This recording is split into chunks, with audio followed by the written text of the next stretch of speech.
Du coup, vous l'aurez compris, on va parler plus globalement de l'espèce. Et on va voir les problèmes de délimitation, quel impact ils vont avoir sur la conservation. Mais d'abord, l'espèce, de quoi on parle quand on parle d'espèce? D'abord, l'espèce, c'est l'unité commune, finalement l'unité de base pour connaître, décrire, nommer et protéger la biodiversité. Donc délimiter une espèce, ça va être très important, notamment parce qu'on utilise la diversité biologique, notamment en agriculture, pour se vêtir ou pour construire. Donc bien délimiter le vivant, ça nous est utile, notamment parce qu'on l'utilise.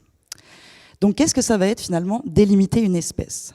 Ça va être, tout d'abord, historiquement, trouver des organismes biologiques qui se ressemblent et les décrire, les nommer, leur donner un nom. Et ça, c'est plutôt le travail de la taxonomie.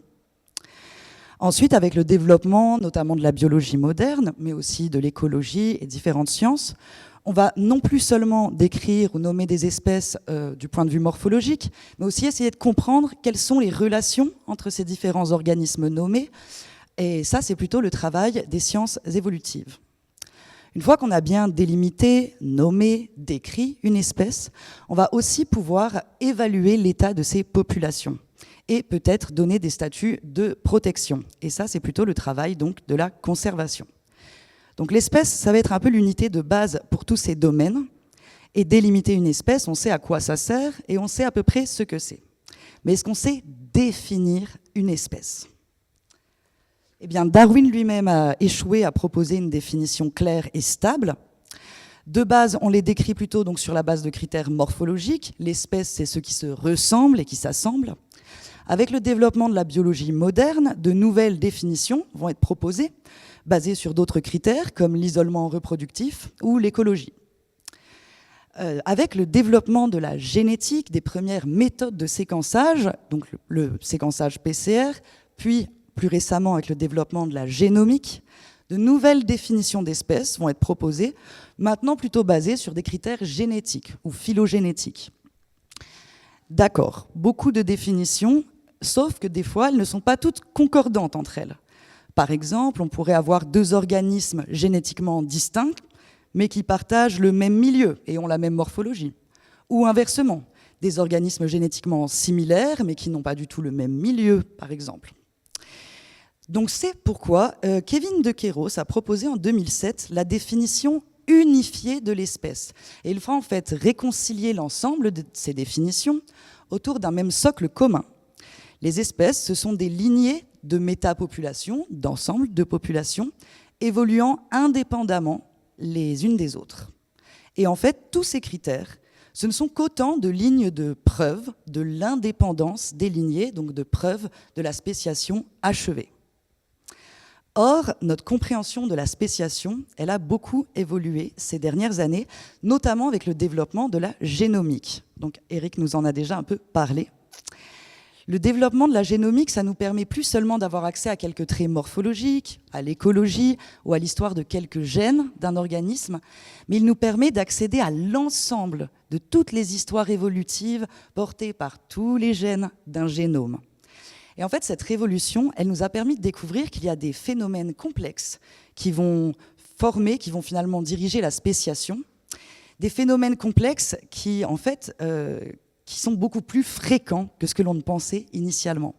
Et parmi ces phénomènes, on va avoir l'hybridation, des hybridations répétées à travers le temps, donc ce qu'on appelle l'introgression. Et ces phénomènes vont souvent s'accompagner, notamment chez les plantes, de phénomènes de polyploïdie, c'est-à-dire une augmentation du nombre de chromosomes et donc du nombre de gènes au cours de l'évolution des lignées ou au cours d'une hybridation. Ces phénomènes, ils vont contribuer à vraiment flouter la différence et la divergence entre les populations. Deux lignées en train de diverger peuvent garder en elles-mêmes l'information génétique des hybridations passées, par exemple, ou deux lignées en train de diverger peuvent continuer d'échanger des gènes. C'est ce que l'on appelle la zone grise de la spéciation. Et pour des espèces actuellement décrites, un peu comme on a là-haut, la stricte preuve de l'indépendance des lignées, dans des cas de mélange, va être très difficile. Il va être très, très dur de prouver l'indépendance de ces lignées. Et ça dépend non seulement de la méthode et des données, que l'on a à notre disposition. Parce que pour prouver l'indépendance, on va utiliser différents types de données. Et comme on va le voir, ces différentes données peuvent nous emmener à faire de mauvaises hypothèses d'espèces, disons nous tromper dans l'hypothèse d'espèce. Par exemple, ici, si je ne me base que sur la généalogie, on a 4 organismes génétiquement différents, alors on pourrait dire qu'on a 4 espèces, au lieu des 3 espèces réelles. Ça, c'est un peu l'erreur que l'on appelle le splitting, la surestimation de la diversité. Ça arrive beaucoup en botanique, quand on va décrire énormément d'espèces, alors qu'en fait, il y en a moins. Il y a moins de lignées indépendantes que ce que l'on croit. Il y a également l'autre type de biais, qui est un peu le pendant de celui-ci, et ça va être le biais de lumping. Ici, si on se base uniquement sur la morphologie, on a 2 espèces distinctes morphologiquement, au lieu des 3 espèces dites réelles. Et là, c'est le biais de lumping, c'est-à-dire regrouper ensemble des lignées qui sont en fait indépendantes les unes des autres. Et on va voir que ces différents biais, ils vont avoir, dans certains cas, un impact considérable sur la conservation. Pour cela, je vais vous montrer différents exemples. Et je vais commencer par le cas du complexe Dactylorhiza maculata, donc de la famille des orchidées, en Europe centrale. Donc ce cas est très intéressant, c'est un cas très intéressant de splitting, il y en a plein d'autres, hein, les botanistes le savent, mais donc voilà, on a un complexe morphologiquement et cytologiquement très variable. Ici en haut, vous voyez un graphique qui représente différentes données morphologiques au sein des espèces du complexe, et on voit que la morphologie est souvent chevauchante. Il n'y a pas de traits distincts qui permettent de les distinguer à tous les coups. Ce flou, finalement, dans la délimitation, on va le retrouver en taxonomie, puisqu'on va avoir une très grosse hétérogénéité, de 1 espèce décrite en France à 5 en Allemagne, 3 en Autriche, Pologne et Slovaquie. Donc, dépendant des pays, on a plus ou moins d'espèces décrites ou de sous-espèces. Et ça se ressent en conservation, puisqu'on va avoir des niveaux de protection légale très variables en fonction des pays, des sous-espèces protégées au niveau cantonal en Suisse, une protection totale nationale en République tchèque, jusqu'à pas de protection en Hongrie. Donc des auteurs ont donc beaucoup d'hétérogénéité taxonomique et ça s'en ressent sur la conservation. Donc récemment, des auteurs ont proposé de faire un nouveau traitement de ce complexe. Et sur la base de données morphologiques, écologiques et cytologiques, ils ont réuni l'ensemble des taxons du complexe sous une seule espèce, Dactylorhiza maculata, déclinée en 8 sous-espèces plus ou moins localisées. Alors ça a eu un impact sur la conservation, notamment si on prend ce cas-là. Donc en Tchéquie, on avait une sous-espèce décrite, Dactylorhiza maculata aveyanovi, et on avait dans le pays voisin Dactylorhiza ericetorum. Donc les auteurs mettent en lumière qu'en fait il s'agit bien de la même chose, donc ce qui permet d'homogénéiser, c'est la population violette, hein. Ça homogénéise le traitement taxonomique de ce taxon-là, et ça a permis de mettre en commun des plans de conservation et de gestion transfrontaliers pour protéger donc la sous-espèce aveyanovi. Donc une homogénéisation de la protection. On va voir un autre cas, et là on va sortir un peu des plantes, ce qui va être un peu bizarre dans ce contexte, mais on va voir que des fois c'est bien de regarder chez les animaux, pour le coup. Et là, ça va être un très bel exemple de lumping, ou alors quand on va sous-estimer la diversité. Et là, je vais utiliser le cas de la salamandre géante de Chine. Historiquement, on a 2 espèces décrites, Andrias davidianus en Chine et Andrias japonicus au Japon. Cette espèce, ces espèces sont très impressionnantes de par leur taille et font l'objet pendant plusieurs années de commercialisation. Elles sont introduites dans des jardins, dans des aquariums, et il y a des mélanges génétiques qui sont faits entre ces 2 espèces dans le milieu naturel. Or, des auteurs se rendent compte, en 2020, qu'il existe au sein de A. davidianus une lignée bien particulière, que l'on voit en noir sur la carte, plutôt isolée et morphologiquement distinguable, une salamandre beaucoup plus grande. Ils se rendent compte que cette population est très distincte au niveau génétique, plutôt isolée, et qu'elle est en mauvais état, cette population. On retrouve 2 individus génétiquement purs à l'état sauvage et 2 individus génétiquement purs dans un zoo au Japon. Ce qui montre bien que les échanges commerciaux ont impacté la santé de cette population. Tout d'abord, les auteurs proposent de définir cette population comme une Evolutionarily Significant Unit, donc une unité évolutive signifiante. Ce n'est pas du tout un statut taxonomique. Ce n'est pas un nom, ça ne relève pas donc de la taxonomie. C'est un statut opérationnel, légal, qui est utile à la gestion, pas à la taxonomie. Et ça permet de prendre en compte cette population particulière, donc une population présentant une différenciation génétique ou adaptative significative, et qui témoigne d'une lignée distincte au sein de l'espèce. Il va falloir attendre 2024 pour que cette lignée particulière soit élevée au rang d'espèce, puisqu'elle est bien isolée des autres populations, et qu'elle soit nommée Andrias sligoi et évaluée comme en danger critique d'extinction par l'IUCN. Mais il a fallu attendre qu'elle soit élevée comme une espèce pour l'évaluer. Donc la leçon, c'est qu'une mauvaise délimitation peut contribuer à mener à l'extinction de lignées parfois génétiquement uniques. Donc que ce soit des biais de splitting, de lumping, ou plus globalement en fait une connaissance partielle de la diversité, on voit que ça va avoir des impacts sur la conservation.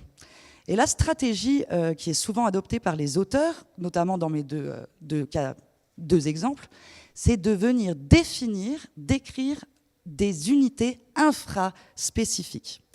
Que ce soit en définissant des sous-espèces, ce qui a été le cas pour Dactylorhiza, ou des Evolutionarily Significant Units, on va finalement définir des unités infraspécifiques, et que ce soit par un statut taxonomique ou opérationnel, ça va désigner exactement la même chose. En fait, ces termes recouvrent tout à fait la même définition, et c'est la présence de lignées partiellement divergentes, évolutivement pertinentes, et qui méritent une reconnaissance et parfois une protection. Je vais aller maintenant un peu rapidement, mais je vais vous présenter mes cas d'études à moi dans le cadre de ma thèse. J'étudie 3 groupes complexes dans la flore méditerranéenne et on va voir qu'on retrouve à peu près les mêmes problèmes. Ces 3 groupes complexes, ils ont des points communs.